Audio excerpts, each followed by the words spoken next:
I am about the business of cultivating some new patriots.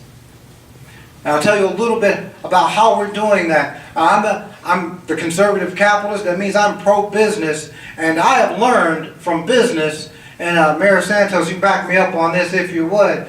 In business, one of the surest ways to success is to solve a problem or meet a need. The only person that's kind of gotten around that, I would say the late Steve Jobs. We didn't know we wanted the iPhone until he made it. So now we have to have one. But yes, solve a problem, meet a need, and be successful. In Connecticut, we have the largest educational achievement gap in the entire nation. I was dumbfounded when I learned that. States that we like to laugh at, like Mississippi, Alabama, West Virginia, they're better at that than we are. Also, according to the latest survey on motivation done by our esteemed government, up to 40% of high school students are chronically disengaged from the education process. In other words, they're not interested, or they don't see the value of their education to them. Those are the problems that the Brave Enough to Fail program goes after and looks to solve. See, here's the thing. I'm going to look around the room here. I'm going to guess that most people in this room either have children or grandchildren, or you know somebody with children. You've seen some children on TV. So you probably you know the answer to this question, which is there any program in the world, government or otherwise, that can make your child study if he or she simply doesn't want to? Not much you can do with that, is it? Because at the end of the day, it comes down to an individual decision. Well, I thought about that for a second, and I realized, well, life, liberty, and the pursuit of happiness means that every person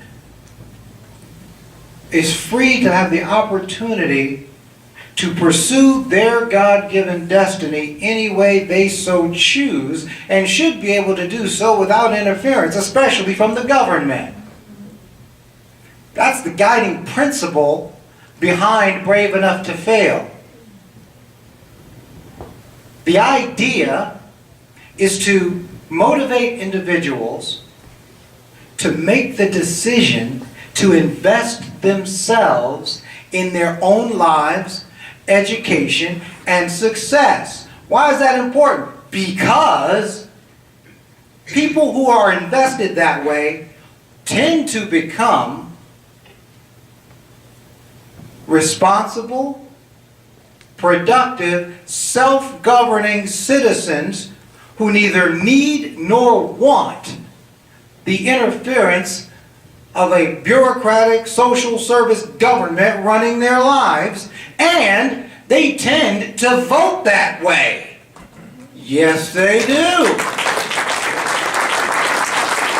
Because as I look around this room, I think this room is pretty much full of self-governing, responsible people who really don't need the government running their lives. Am I right? Yeah.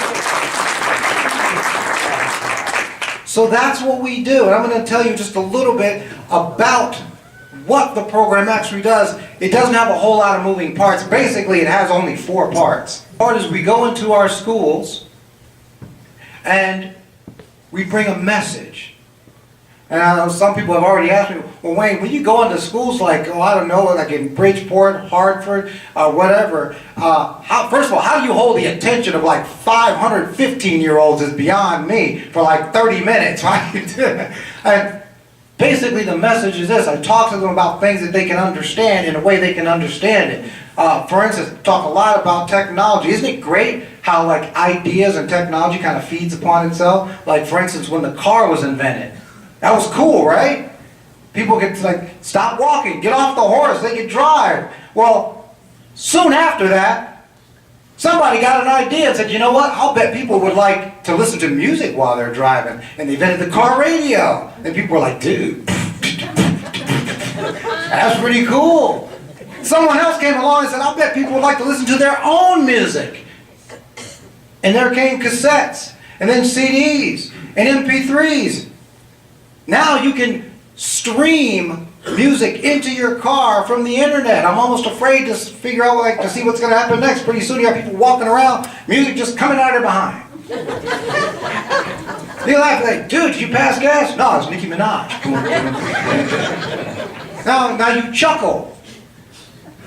But guess what? In one of our high schools could be the person that figures out how to make music come from people's bodies, and they'll be a multi-millionaire if they do. Here's the proof. 4 years ago, the idea that people would pay real money to flick imaginary birds and imaginary pigs on their phone was ridiculous. You laugh at it. How many of you downloaded Angry Birds? Yes, see? And by the way, the last time I bothered to check, that app, which sells for 99 cents, had been downloaded over 500 million times. That's $500 million. Now I have the kids' attention. By the way, the idea for Angry Birds, the guy got the idea while looking at etchings of birds on a wine glass. He was drinking it. I was like, I got an idea. Hey Frank, guess what?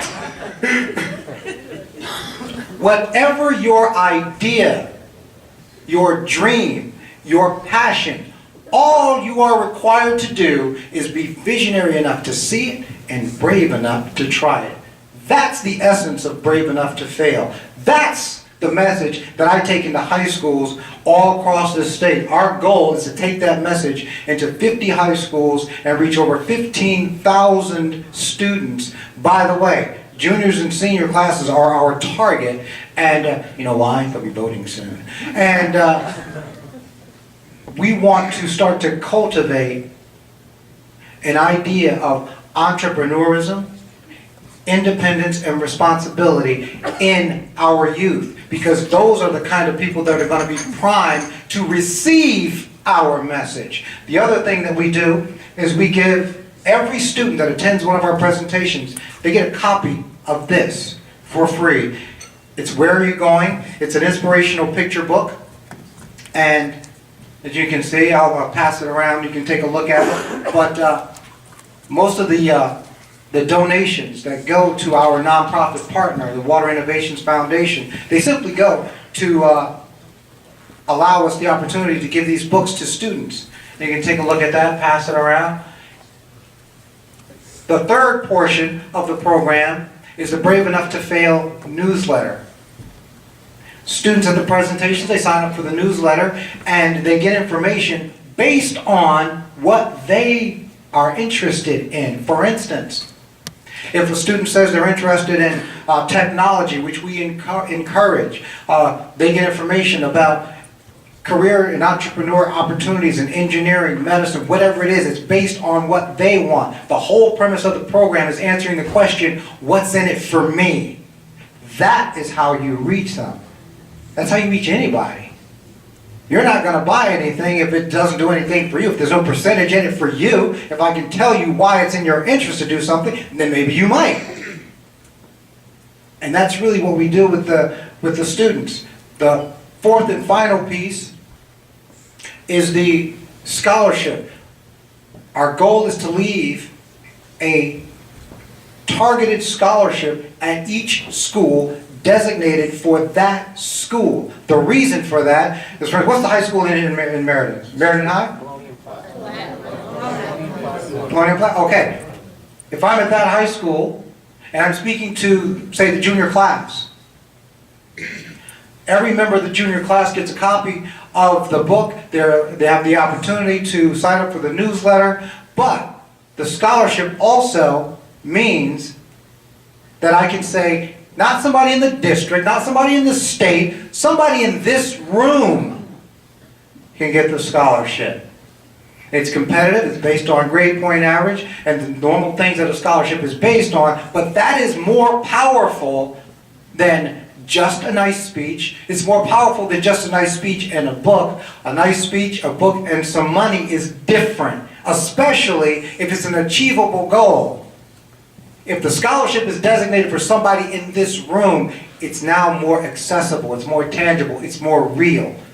That's the idea. The one thing I didn't tell you about is with the newsletter, our students have the opportunity to get what we call exposure opportunities. In other words, they get to, if they're, for instance, a young man interested in, say, finance, maybe wants to be a stockbroker, things like that. Well, he might have the opportunity to spend an afternoon at a stock trading institution, one of the private banks in New York, and get to spend a couple hours, see what it looks like, maybe talk to the CEO of the company for a moment. That's an opportunity that, say, a student from like Bridgeport, Hartford, New Haven, some of our inner city schools would never get. That is different. That's actually helpful. Now, think about that young man's mom for just a moment. You help her child like that. Guess what? All of a sudden, Mr. Winsley stops being that Republican guy. He's the guy that helped her child. Now, she's going to be more receptive to what I'm talking about. We stop being just Republicans. We stop being the people that help. Oh, it's different. It's moving the dial. Republicans have that bad image, that bad press, because we let the Democrats do our marketing for us for so long, where we start to reclaim our marketing, our image, and our message back. That's how we start to do it. And yes, is it hard work? Absolutely. But this kind of work must be done if we are going to be successful at the ballot box. We have got to start to get more people to join with us. This is one of the things that we can do to start and help that process. Yes, it's going to take a lot of time, toil, and money, but again, it is worth it. And I believe that we as Republicans, we are up to the task. I believe that the party of Lincoln still has the courage of Lincoln. Absolutely we do. Thank you.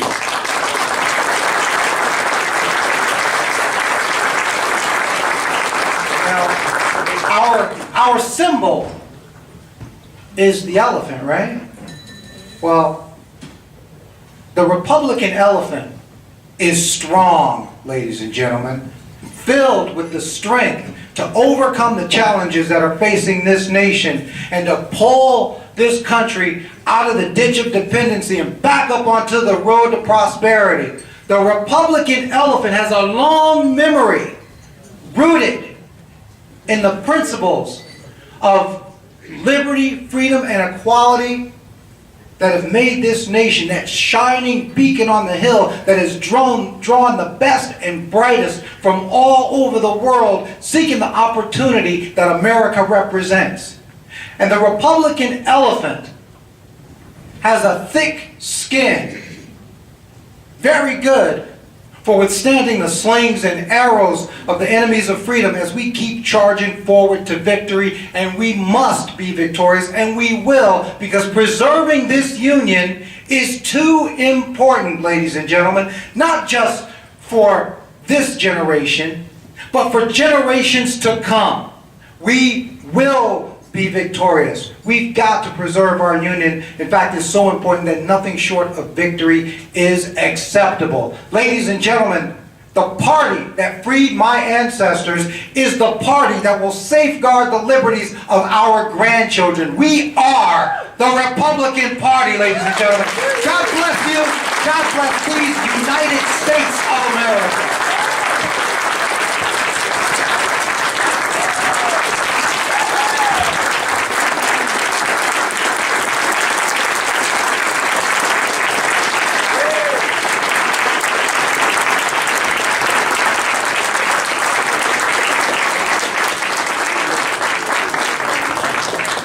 Thank you, Mr. Winsley. Let's give it up again for Mr. Winsley.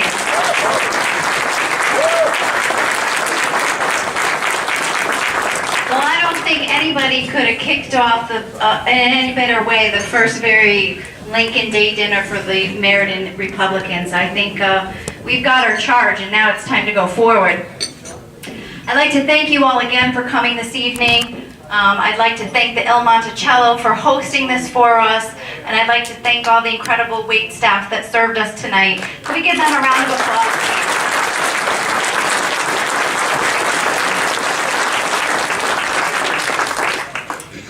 We all know it's difficult to keep working towards change, but we must do it even if it is difficult.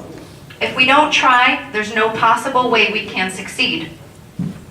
President Lincoln knew the pains of standing up for something that he believed in and not always succeeding the first time he tried. But he never stopped. He kept persevering. He kept moving forward. And he kept believing. He never lost heart. He never lost faith. He just kept moving forward. So we should all be encouraged by President Lincoln's struggles and accomplishments. As we leave tonight, let us remember these powerful words from President Lincoln. The probability that we may fail in the struggle ought not to deter us from the support of a cause we believe to be just. So fellow Republicans, friends, be strong and be of good courage. Keep fighting the fight. Keep moving for change. Don't give up on what this nation was built on. This is our nation. Claim it. Keep moving forward. Thank you again for coming. May God bless you all and have a good evening. Thank you.